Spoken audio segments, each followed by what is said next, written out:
Hey, welcome everyone. I'm Pankaj, and we're doing our last live stream of 2020. And today I've got Soumitra Sharma with me. Soumitra, welcome.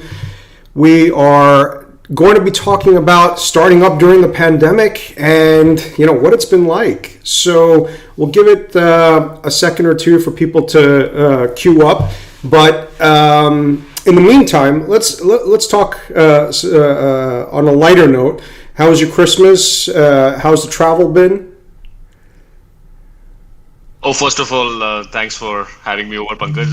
It's great to chat with you. Great to chat with all the community out there. It's been good. I mean, I'm obviously a little jet lagged right now. I had to jump on a plane to India. My family has been sort of here, so kids and the usual work, the usual stuff, managing things. But yeah, it's good. It's always good to be back in India. Yeah. Did you take plenty of Christmas presents for the kids while you were heading over there? I had to, yeah. I had no option. Good. Yeah, I was away, chugging on the starter while they were here. Yeah. So they could not understand why I could not join them. I like, Right. I was doing stuff. Yeah. That's good. Soumitra, let's jump into it now. Tell me, you've been a VC with IDG/Chiratai for a number of years in India. You moved to the Bay Area. You worked at Alibaba. Why start up? That was always something I wanted to do.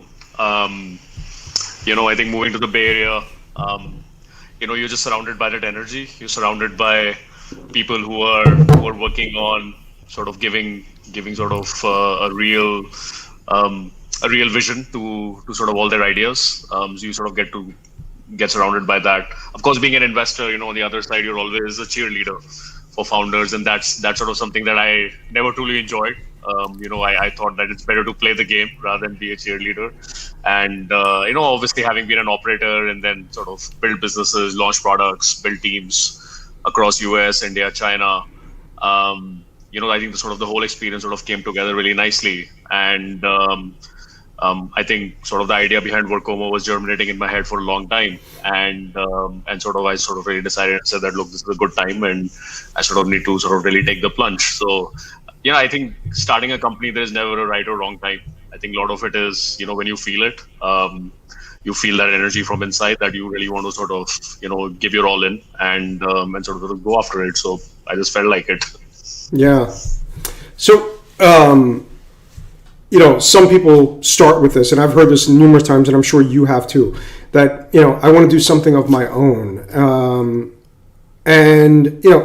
I've always felt like that's not the greatest place to start from, right? I've always felt that, if there is a real problem that you're seeing, that you're facing, that people around you are dealing with, and you feel like, you're correctly situated to try and solve that problem, then there's a good opportunity for you to go and, quote, do something of your own. So how did you decide that, you are going to go out and you're going to start doing something, right? And that something eventually turned into Workimo, or did you start with, the idea for Workimo and say, okay, how do I get this started? Like, what was that discussion like in the beginning? Yeah. No, look, I mean, the reality of it is that I sort of really stumbled a lot. In fact, I started up in late 2018 and Workomo, the first landing page was launched in June 2019. So it almost took me 2 to 3 quarters really on this journey. Start off with sort of a broad idea around how collaboration needs to really change and evolve. I had views on, LinkedIn as a platform. Of course, coming in from Alibaba as well, was really inspired by Jack's vision of sort of how people collaborate on the commerce side. So I think this whole thing of, the whole world getting flatter, people getting connected through the internet, and sort of how really boundaries are getting blurred and getting pretty much physical boundaries don't really matter. And then I was at the forefront of it. I was seeing it, really operating globally as well. Started off with this sort of overall idea, but it took a long time. It took a long time to really iron out what is the exact problem statement. It also sort of broke my own myths as well.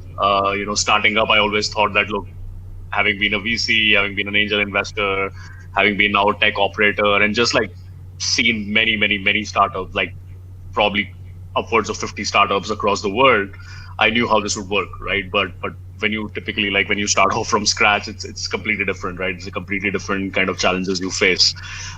So you're right. I mean, look, there is no right answer to it. I know some people sort of who have a very clear idea of the pain point and the problem statement, and then they start off with that sort of that in mind, but again, then they pivot. In my case, I start off with a very macro vision, which still it's actually Workomo was very true to it. But then there was a lot of stumbling, a lot of like learning, unlearning, discovery, assumptions that I thought were right, not turning out, and then even sort of the other things around how do you put the team together, what kind of business do you want to build around it? And I think what you mentioned, that what is it that you understand better than others, right? I think that whole concept of what's popularly called founder market fit, right? I mean, that's also super important. But a lot of this is there's no playbook. You got to sort of really put yourself out there and almost you make your way through the jungle. So when you got started, I guess what we're talking about, middle of 2019 is when you kind of went out with an idea and you said, all right, let me start working on this. And you had the basic problem kind of leveled out, but you hadn't really flushed out where or how this becomes a business, right? So, you spend some time kind of playing around, trying to get some prototypes done. Tell us about that before you kind of got to the end of last year. And I know the inside story, so I don't want to give too much away. But tell us a little bit about that initial phase of getting started.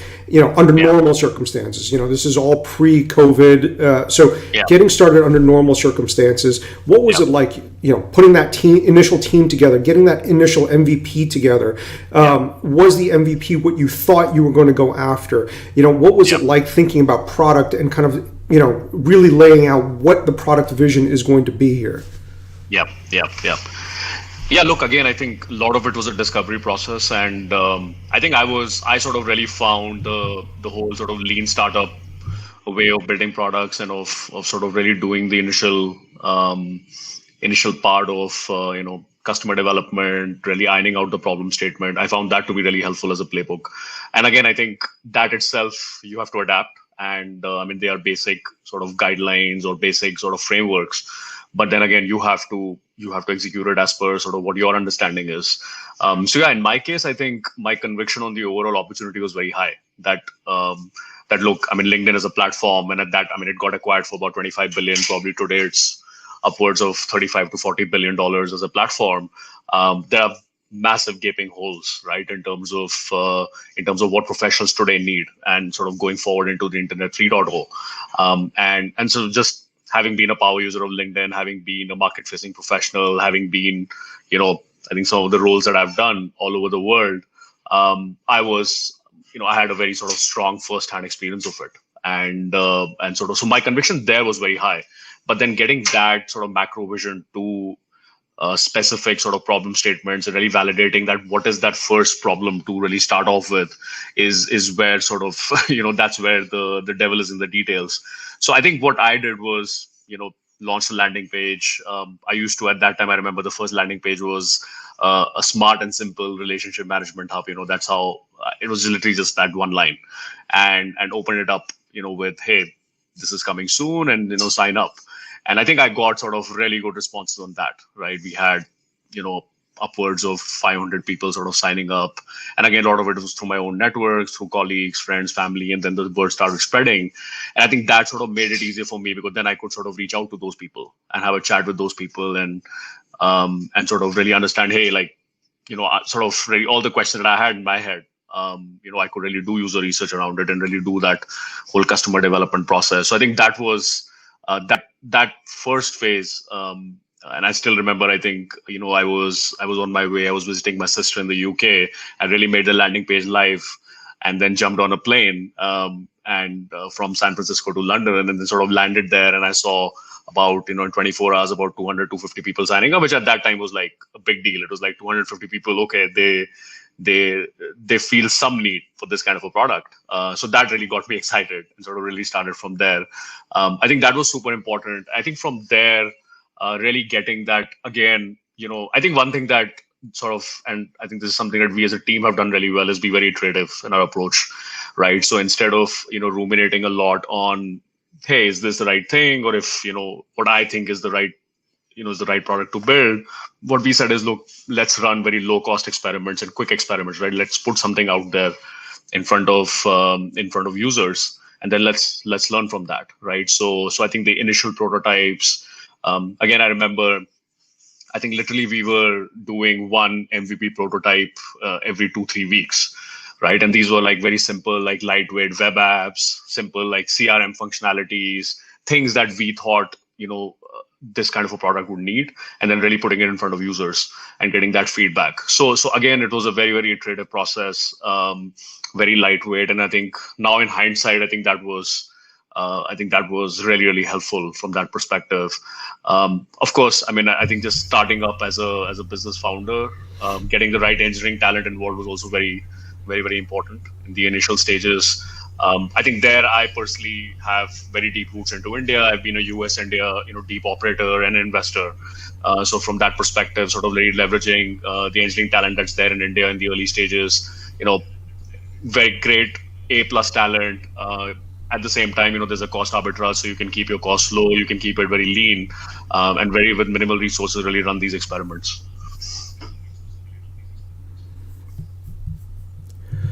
So, now you got a couple of prototypes together. You start putting the team together. How are you funding all of this? We're coming up on, I guess, late last year. How are you funding this? What are your thoughts about fundraising? Raising money on an idea is never easy for under the best of circumstances. Yeah. So tell us about what was going through your head at that time, how you were kind of thinking about taking this to the next level, like really building a product and a team out, and how were you going to do that? Yeah. So I think the initial stages of all the experiments, and basically to build my own conviction on the opportunity and on what direction to take, and at least have that first step done. That I bootstrapped. I mean, I sort of bootstrapped it off my own savings, because I wanted to really have that sort of conviction of my own. One thing I was very clear on was I didn't want to fundraise just on an idea, because I also wanted to sort of test out my own ability to execute, and sort of really build products. So even sort of before raising a round or even talking to any investor, I had sort of a lightweight, call it an MVP, you can call it, I mean, it was more than a prototype, it was a usable piece of software, right, that I personally was using as well. So I think that was something that I was very clear on, that look, even to give a sliver of demonstration of what I eventually want to build, I want to have something in my hat that I can show to investors. So that's something I was clear on. Yeah, I think once sort of in the post the initial 3 to 4 months, when we had sort of enough confidence that, look, this is a problem statement worth spending time on, I think broadly we had an idea of the direction which we want to go into. That's when, I started speaking to investors, and started sort of raising a pre-seed round. Again, I think, a lot of these these terminologies have all gotten mixed up. You can call them angel rounds, you can call them pre-seed rounds, you can call, I'm still confused on the terminologies, by the way. I mean, even this year, talking to investors and even to, my own investor buddies, this is the first question I ask them, that like, what should I call this round? I'm not sure. Yeah. That's that still throws me off, but it's kind of times we live in. It's a bit of a moving target, right? Yeah. Correct. So yeah, I mean, and I think in particular, again, look, as a first-time founder, no matter whatever experience you have and whatever you feel is the right or wrong way to do things, you want to work with people that you trust and that sort of who will trust you, because you will make mistakes, right? I mean, that's something that I knew. And especially as a first-time founder, I think, like a lot of things don't tend to sort of fall in place. A lot of things that you thought a lot of assumptions get questioned or get invalidated very quickly.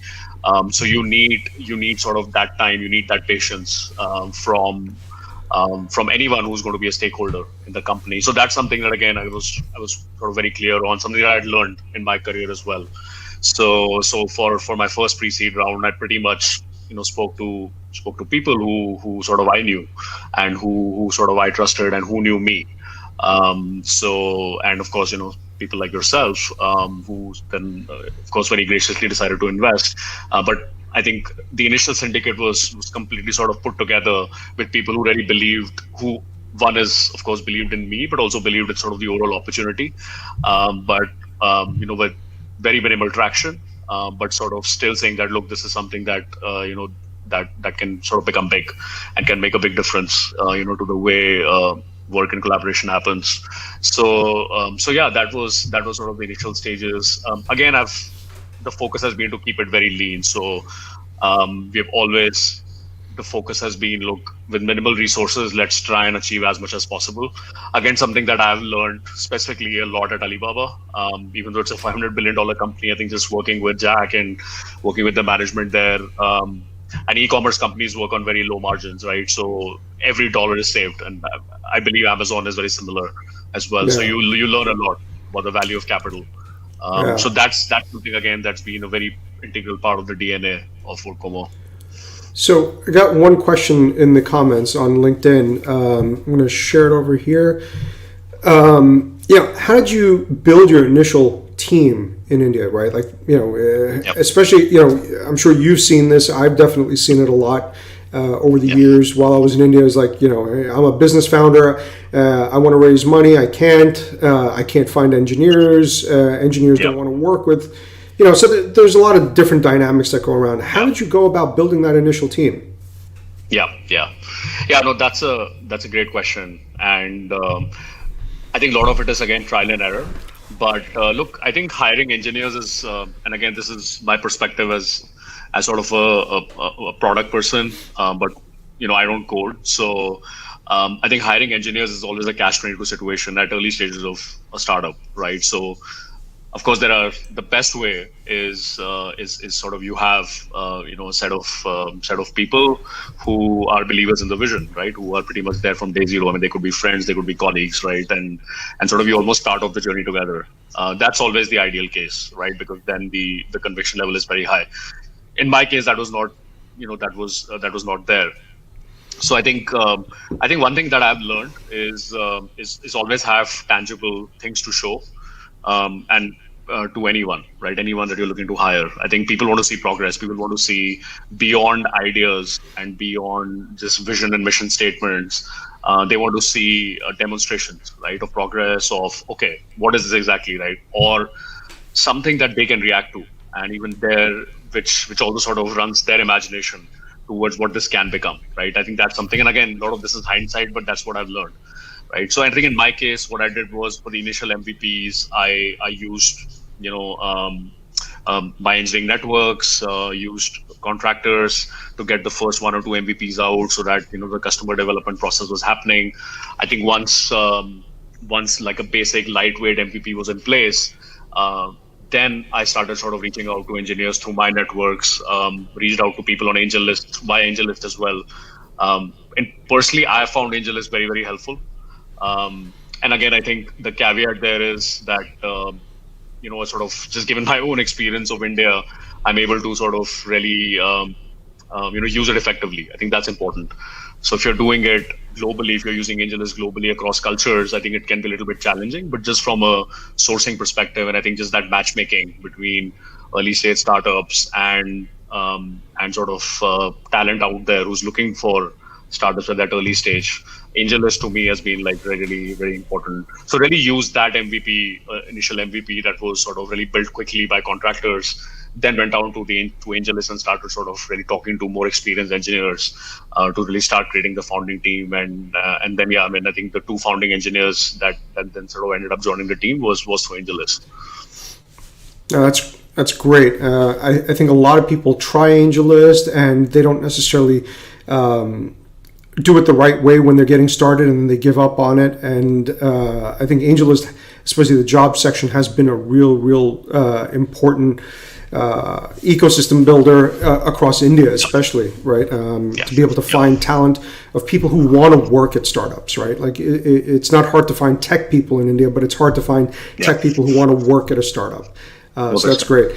So look, you went out, you built out the MVP, you got a small team together, you started putting a product together, you went out and talked to a bunch of folks that you know to raise money, you raised a pre-seed round, and you closed that in January. Now there's certain expectations that come along with having raised money from people, right? There's expectations that the investors have, there's expectations that the team has, there's expectations that you have at that point. So now, here you are, January, February, you're kind of iterating, you're trying a couple of different things. Suddenly, news of COVID starts spreading. India saw its first case when I was there at the end of January. The U.S. saw its first case in early February, and by March, there's pretty much panic around the world of what's going on and what do we do. Soon, places like New York, we got hit really hard. We go into lockdown, and slowly, nationwide and globally, lockdowns start kicking in. As a fledgling company that just got started, just put together some small money to really flush out an idea, what's going through your head as a founder? Yeah, I mean, look, it was not easy. I'm sure. I mean, it was not easy for anyone out there, right? For a variety of reasons. I mean, of course, personally as well, right? I think as the situation started unfolding, everyone realized that, look, this is something which is probably a once in a lifetime event, and it's going to impact all of us one way or another. And I think, and especially in the US, right? I think around March, I remember March 2nd or 3rd is when the Bay Area lockdown happened. And then we started sort of seeing news of people losing their lives coming in from the East Coast. So I think the overall mood just became very somber. So of course, I mean, that was something which was hard for everyone personally as well. As a founder, I think it was interesting. And again, I think a lot of this is with the benefit of hindsight. I think at that time, I thought we'll be okay because look, it's a very small company and we can sort of adapt to it. And I think with larger companies, there's sort of other issues because as anyone who's worked in a large company, right? I mean, there's a lot of collaboration, a lot of consensus building that needs to happen, and which again, it was unclear how it's going to happen on a Zoom call, right? And so I sort of felt that I think those environments, just very candidly, I thought that big companies are going to be the ones that will struggle more, and sort of younger startups like us, because we are more agile and we're more nimble, will I think we'll be okay and we'll sort of tide by it. I think to some extent it turned out to be correct because I think in smaller teams you can of course adapt much more faster. Even from an execution perspective, you can adapt your product strategy, the direction which you are headed. You can adapt to market realities, and market realities of course changed drastically in 2020. Like even from user behavior, even for us, like the direction which we were headed was for a 2019 world where people were offline, people were meeting people in conferences or going to coffee shops. And now you have people, spending 75-80% of their time on desktops and being on Zoom and Meet all the way, right? So that completely pivoted our product strategy. So I think it sort of turned out to be right from that perspective, where the agility and adaptability was very high. So, from that perspective, from a market opportunity perspective, we actually benefited as a company, and that was good. On the other hand, I think what sort of turned out to be really challenging was, I think, one which was a very critical assumption that I had sort of in terms of building out a globally distributed team from day zero was sort of my ability to travel, right? And for my ability to sort of spend time with sort of team members in various geographies, particularly in India, spending time, doing sprints with the engineering team here and getting sort of releases out, and if there were changes in strategy or there were changes in direction, sort of really sort of being able to in person communicate that, right? And so that was one. And then second, of course, also being in person to be able to build culture, to be able to build trust, and a lot of sort of the softer elements of early stage team building. I think this was like a very basic assumption. I never in my wildest dreams thought that this assumption would get questioned, right? Where I cannot jump on a plane, pretty much. So that turned out to be really, really challenging, and I think that probably in March was not that clear. It did not hit me that hard, but I think by the summer I knew that okay, this is going to be very different from the way I thought it would be. So what are some of the things that you did to start building a culture around Workimo? And what are some of the things that you did to build trust with a lot of the team members who didn't really know you from past lives, and you didn't know from past lives? Yeah, yeah. Yeah, so look, I think one thing that, and again, I think that there we sort of got lucky was I was able to spend some time with them in December, and sort of that really sort of got the ball rolling. Where at least the initial core team that had just joined. I think most people were just about a month in. But at least there was a little bit of face time that happened. Of course, it was not very intense because I was like, hey, I'm going to be back in February, right? And we'll just like spend a month or something, and then they've not seen me since then. So that completely changed. And look, I think it's not been easy. I think a few of the things that have worked is, I think one is just, I think hiring well has worked. I think hiring for culture, hiring for really checking for that sort of really alignment, right, of values, of what we are trying to build. That sort of mission drivenness in the person. I think a lot of that, if that can happen well, and especially in a small team, right? I mean, we're a very, very small team, so it's not that we're in a rush. We don't need to hire 100 people, right? So everyone who sort of came on board the founding team early on, I think that sort of in hindsight, really sort of worked out well. It made the job a little bit easier because everyone was really mission driven, right? Everyone was really committed to Workomo, right, and to making it happen. Because look, I mean, you can do anything as a founder, and you can try and like give these massive speeches and write blog posts. We all know it's not going to work if the basic intent is not there, right, and if the basic excitement is not there around it. So I think that was something that sort of now in hindsight worked well. I think a few of the learnings, and I think I did a blog post about it as well a few months back. I think I sort of learned a bunch of things just from operating across cultures in all my sort of previous jobs, and especially at Baba, because I was operating in China. I was operating in Southeast Asia, India, Hong Kong, US. I would literally do like around the world, and I build like global teams and globally distributed teams, and also across cultures. So I learned a lot from there about sort of how to really get execution going, how to build trust, how to build culture. So a lot of it is, and again, I wrote about a bunch of this stuff, but I think, having very, very effective sort of daily huddles, syncs, over communicating, right? Like everything, you might think that it's basic, but nothing is basic. It needs to be repeated again and again. I think driving sort of transparency, a culture of transparency where everything is shared very, very openly, again, so that people have all the information that they need, and also sort of creating an environment of trust where everyone can ask questions, and sort of really sort of being very aware of the fact that, look, this is not a status quo kind of situation. This is not a normal situation. We are operating in some sort of I wouldn't say a new normal, but like some sort of a transition phase for all of us across the world, right? So you have to be very cognizant of that as a leader and as a team as well, and sort of be aware of things like, hey, if somebody's working from home, it's going to impact them in multiple ways, right? So like time zones are important. People are taking care of their kids, people are taking care of their parents, they are doing personal chores. People, like, a lot of people don't have good internet connections. A lot of people don't have like a good working space, like they can't take calls from like a good desk and a good table, right? So just being aware of a lot of these things and making sure that you are doing whatever you can to make everyone comfortable and to accommodate for some of these things. And these small things, these small cues are actually, they go a long way in building culture, because then everyone in the team starts seeing it, that look, we all are really having that empathy for each other, right? And we are taking a sort of larger view of things, if beyond just like getting a startup done and getting it funded, right? I Yeah. mean, it is there is much more of that camaraderie that comes Right. about. I think a lot of these things have worked really well.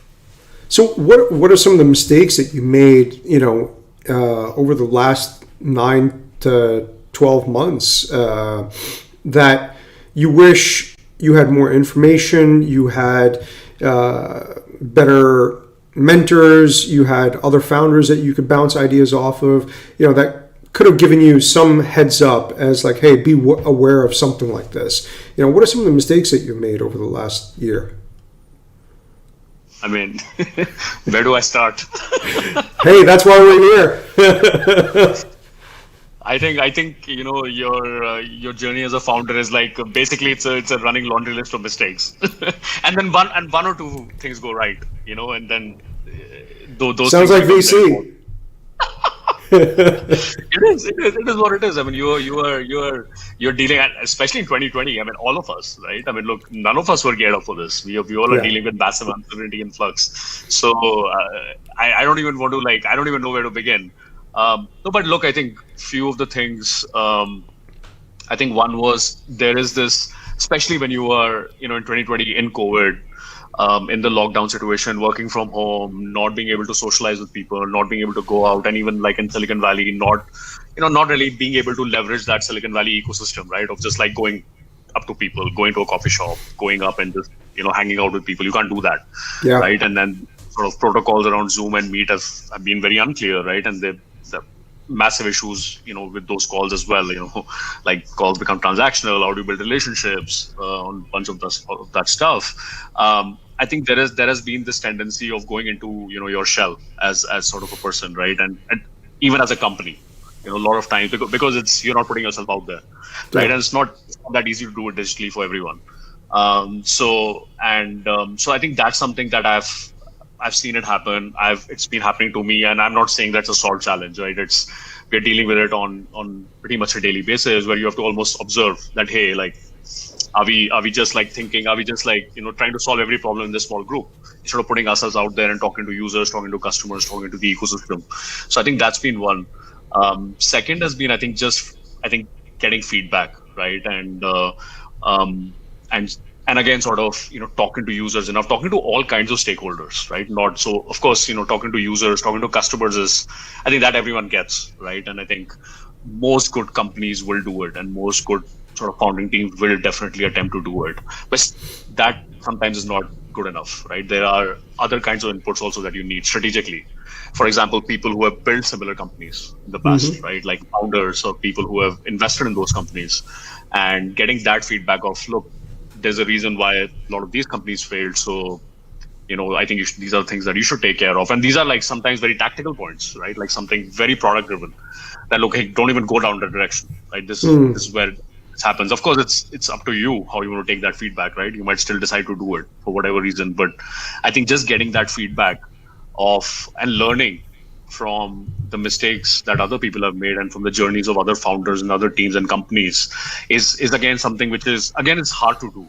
It's hard to put yourself out there, especially when you're so early stage, right? How do you like get somebody to commit their time to even look at a product, right? Or for an investor to like give you like honest feedback. There are so many different dynamics that are involved. So I think that is the second thing that clearly comes to mind, which is just getting feedback, right? Enough feedback around the company. Yeah. So let's fast forward a little bit and let's get to the product hunt launch in late August, right? So before we get into the product hunt launch, let's get into a little bit about planning for that launch and what were some of the things that you and the team were trying to get straight so that you could do a successful product hunt launch, and what were your expectations coming out of that product hunt launch? I think this is a great question, and I think this is also something which is not documented very well, right? And like a lot of people don't talk about this enough. So I'm glad you've sort of brought this up. So look, Product Hunt One is, of course, it's a great platform, right? I think for an early stage company, the most important thing is getting users, right? And the issue is that it's very hard to get users, right? For something which is a broken product, a vision which is unclear, right? How do you get people to like give you any time of the day, Yeah. right? Leave alone like hundreds and hundreds of people trying you out in a short period of time, because for you time is money, right? You Right. have very limited run.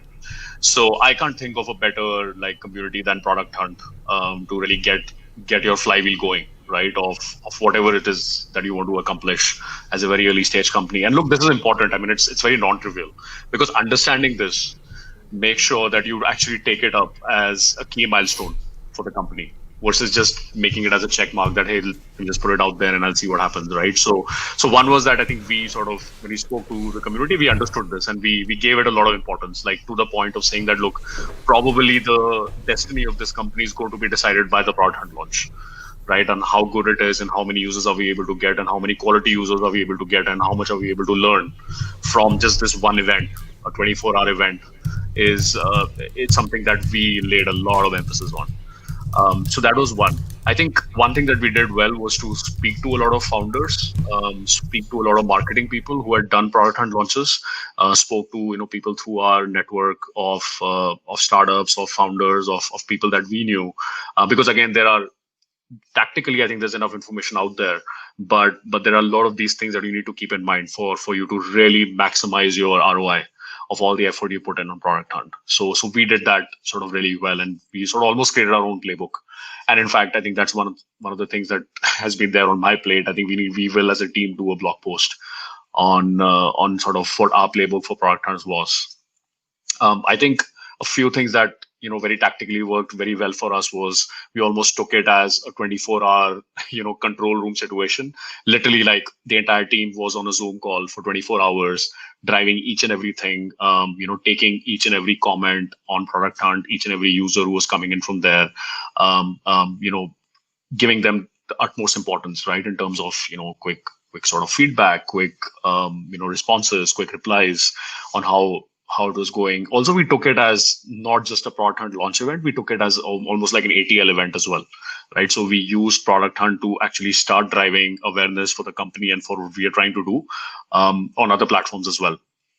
So we sort of really rallied our networks around Twitter, around LinkedIn, all our colleagues, all the founders that we knew, investors that we knew, all the people who had signed up on the wait list already. We rallied everyone around this one event, right? And then there's something that David Sachs talks about a lot, right? Where you almost drive the entire operating cadence of a company around this one marketing event every month or every quarter, right? On some cadence. So we almost did that we did it. I think David wrote this post later, but we almost did it very instinctively.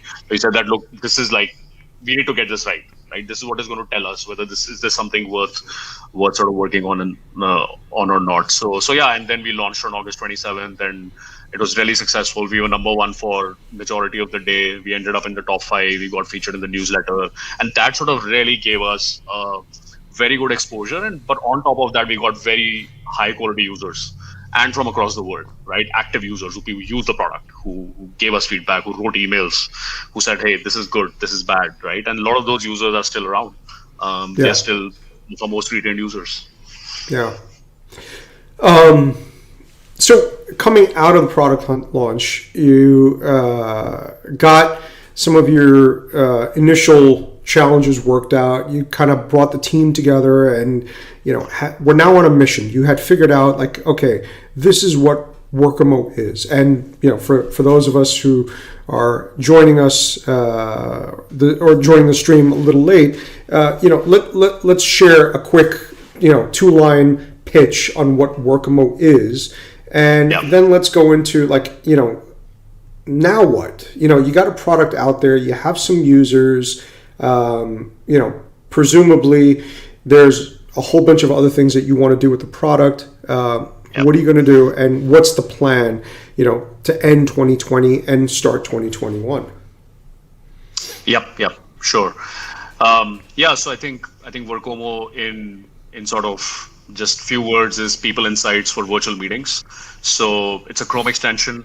The current product is a Chrome extension. So with one click in the browser, we show you all relevant information as well as insights about a person you're about to meet over Zoom and Meet, right? So literally what we have done is brought context around people um, at the point of communication, right? So we help all professionals to sort of be better prepared for their meetings. So variety of users are using us. For example, people are using it for interviewing. People are using it for their job search. A lot of our users are lunch club users, right? So when you're meeting somebody for the first time in a networking kind of situation, you want to know what the other person is doing, and sort of really have an intelligent conversation. All this really happens with one click, right? So we create a persona of a person. It's called a cue card. We show it in the browser. You don't need to do anything. It works within the meeting environment itself. So you don't need to leave your Meet window. You don't need to leave your Zoom environment. Right there and then you get cross-platform information on the person. And again, because we are integrating multiple sources and we are distilling it down to insights that can be consumed literally in under 60 seconds. There's a very strong productivity element to it, right? So you don't need to go to multiple platforms. You don't need to do like LinkedIn searches, Google searches. You don't need to look up people on Twitter. You don't need to like consume, your mental bandwidth to really understand who this person is, what they are talking about, what they're passionate about, what their interest areas are. We distill all that down and literally bring it right in your meeting workflow, right? So that's what the current product is. I think our mission is very simple. We want to create a very intelligent system for professionals to really manage and leverage and mine their network, right? And again, I think sort of really stepping back, that has always been my initial vision as well, which is that look, LinkedIn is a great platform for discovery, for cold connections, but beyond that, most people need a lot of intelligence, right? We need intelligence around the people that truly matter to us, right? And I think in today's day and age, especially after 2020, the velocity and the fragmentation of our network has gone up exponentially, right? So we are not just building networks on LinkedIn, or we are not just building networks in conferences. We are now meeting people in Slack communities. We are meeting people in LinkedIn groups, Facebook groups, Twitter DMs, right? So Clubhouse. Clubhouse, of course. I know you're big on Clubhouse, so how could I not mention it? Sorry, Yeah. Curtis. But yeah, no, you're right, and we are Lunch Club, right? I mean, who nobody knew Lunch Club in 2019, right? And today, like Lunch Club is I think they're there in some crazy number of countries now already.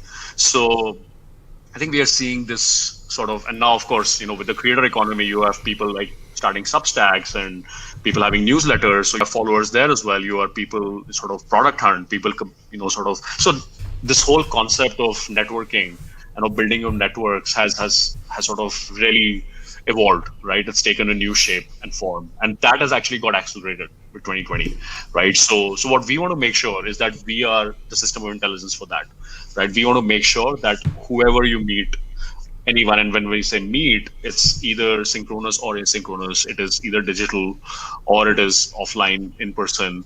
We want to make sure that you have all the intelligence that you need, and in a in productivity, right? So productively packaged. I think that's where you want to get to, right? So that's where you want to eventually get to. This is the first starting point of it, and we have a lot of exciting features coming up to sort of really move towards this vision. I think to answer your second question from a user acquisition standpoint, look, I think with Product Hunt, with our waitlist, and now I think the waitlist has been off for a couple of months now. So now anyone can go and try out the product, go on the landing page. We have now got sort of our first, a good set of like now running into 4 digits users who are using the multiple people who have used the product, who are using the product regularly, who are giving us feedback. So we have that now foundation which is set. And from here on, I think 2021, we are going to really launch and sort of really accelerate our user acquisition. The product also inherently, it's a networking product, so there are very interesting sort of features around it where you can actually drive product-led growth, right? That's something that's good that we're going to be focusing on a lot. And look, I think this whole space is going to rapidly evolve. I think we are not even scratching the surface of it, frankly. Like, this is my own experience as well through 2020, that we don't even know how things are going to change. I think this is very similar to how the whole sort of smartphone wave happened in the late sort of 2008-9 kind of period, where when the iPhone, the more powerful iPhone got launched, people had no idea how this is going to evolve and how this is going to impact, or what happened in India with the whole data revolution. Then post that, I think the way things are going to be dramatically different. I think our challenges are going to be very different. professionally, personally. Our personal professional lives are going to fuse. So new platforms are evolving. So it's just a very exciting time. There have been a lot of pain points in this entire stack Yeah. of professional networking and sort of really managing your network. Yeah. And sort of we want to be the number one product that can solve these pain points. So, Sumitra, look, I think, from a product perspective, you gotten the beta out, you've gotten a user base that is using it on a regular schedule. People are doing a lot of meetings online, so being able to do some research on the people that you're meeting, whether it's through lunch club or grab chai in India or whatever, they're great tools. We've spoken to some folks that are looking for jobs that are using it to do a little bit of research or surreptitiously stalk the people that are interviewing them, which is great, right? I use it all the time for looking up founders that are pitching me. So there's tremendous value in what Workimo does today, but Yep. just because you've built it doesn't mean that they're going to come. And Yep. just because you've built it and some of them do come doesn't mean that you're going to raise money, right? Yep. And, as a startup, especially a startup right now that is free, that isn't generating revenue, Yep. you're going to need money to build out the team. You're going to need money to continue growing the product, expanding the team and the product, Yep. and adapting to changes. As you mentioned, things are going to Yep. change. Yep. And having some money around to do that is important and helpful in surviving. Yep. Talk to me a little bit about the fundraising process. What's going on? How is Workimo thinking about capital going into 2021? Yep. Yep. Yeah. Look, I think again in 2020, the fundraising paradigms also shifted a lot. I think fundraising used to be a very sort of intense trust-based process where people would meet you, you would have all these sort of partner meetings, you would go into offices, and people would be seeing your body language, people would be feeding off your energy. Now, at least in 20, like I don't know how 2021 is going to shape up now with the vaccine around the corner, but 2020 was very different. You only could pitch on Zoom and meet. And look, I think one of the stark realities of this process is, leaving aside, of course, the online narrative of that, whatever this deals are still getting done and all that kind of stuff. It is significantly harder, right? If you don't know investors already, or if you are not speaking to someone that you already know, for a brand new investor, it's that much harder, right? If you can't meet them in person. So I think that's sort of a challenge that I've personally seen as a founder, like, sort of my own journey in terms of, of course, we keep speaking to investors who, and even to our own investors, current investors as well in the company, from a guidance and feedback perspective, and also seeing the journeys of other founders. I think that's sort of a new reality that I think all founders are now, we have to adapt to it, right? And I think just speaking to other founders as well, I think this is something which it's not easy, right? I think people are still trying to figure out what are the best ways, what are some of the things that they can do to really drive effective fundraising processes without any in-person meeting, right? I don't think that's ever happened in history.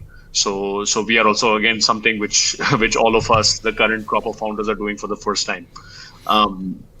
So that's one. I think from a Workomo perspective, look, I think SaaS is, and that's something that, again, it's been sort of my own learning as well, that it's a massive opportunity, right? In general, you can talk about enterprise SaaS, mid-market SaaS, consumer SaaS. You can sort of carve it out different ways. I think software, again, and just again because of some of these changes that are happening, right, where people are just spending so much of time on software and on platforms, on digital platforms, that the role that other software can play has just gone, sort of just become massive. And again, I think it's something that we all, even as founders, don't fully comprehend how large that opportunity is, right? And listening to sort of a recent NPR podcast by the Calendly CEO, and I was amazed to hear the numbers, where having raised $500,000, That's it. 500,000 of external capital. The company's doing 60 million in ARR. And Yeah. now I think we're talking about bigger numbers. And even like hearing the kind of numbers that Duolingo has done, even the kind of level that Notion went to, right? I mean, Notion pretty much was they raised capital as a company at their own terms. I mean, it's Yeah. not that they needed capital, right? And so a lot of it is again bunch of things coming together, right? I mean, if you can get that bottoms up adoption going for software, if you know your persona, if you're solving a truly deep enough pain point, then people are ready to pay today.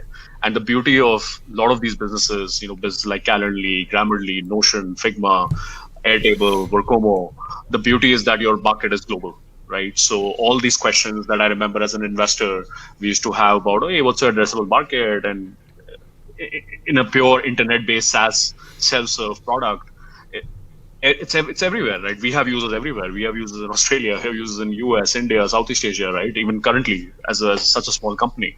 So Yeah. I think the opportunity is massive, and there are enough SaaS stories that have been built around it, right? That you can actually create a monetizable product. Of course, as long as you have built a product that's truly solving a deep enough pain point. That's what we are focusing on right now, is to really make a product that's useful for users, right? And with a clear path to monetization. So I think that's something probably I want to take this platform for the first time to share, that our paid product is around the corner. I think there's a bunch of a lot of our users have been sort of pinging us saying, guys, like we want multi-calendar support and we want this and we want that, and a bunch of users and people have pretty much have reached out and said that, why aren't you charging for this? Right. So I think now we are at that stage yet, and so we have been, of course, working hard on getting a lot of the features going and getting a much more fleshed out suite of Workomo out for users. So our paid product is around the corner. We'll be soft launching it very very soon. So I'm super excited about that.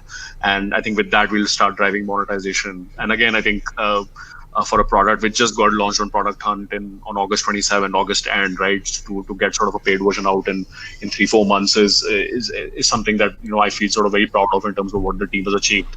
But I Yeah. think our goal is very clear. We want to we are inspired by companies like Notion, like Figma, like Airtable.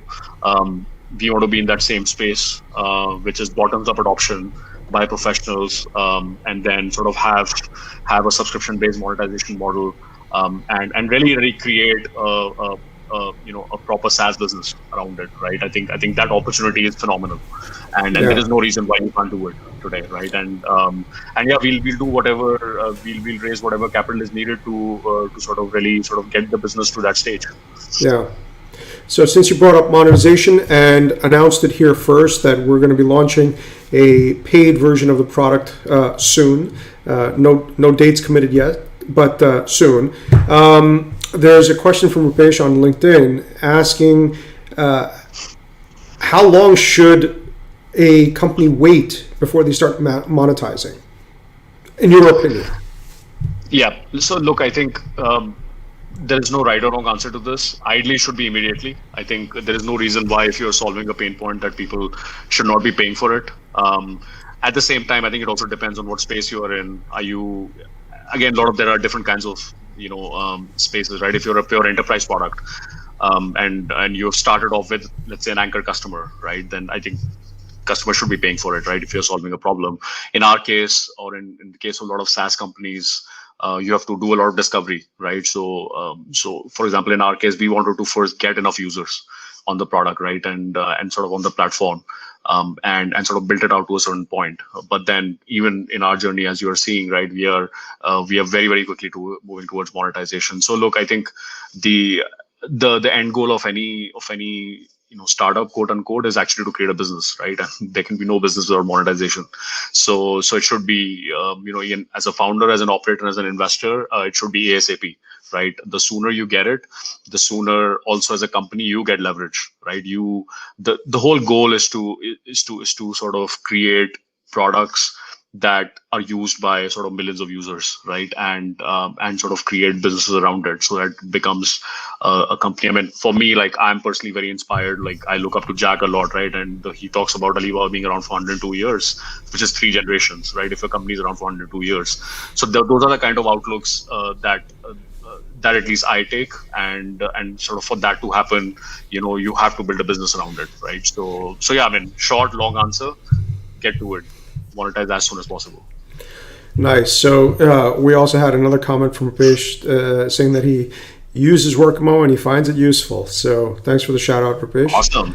Thanks, Rupesh. We'll let you know when the paid version is out so you can sign up for that too. Yes. Counting on it.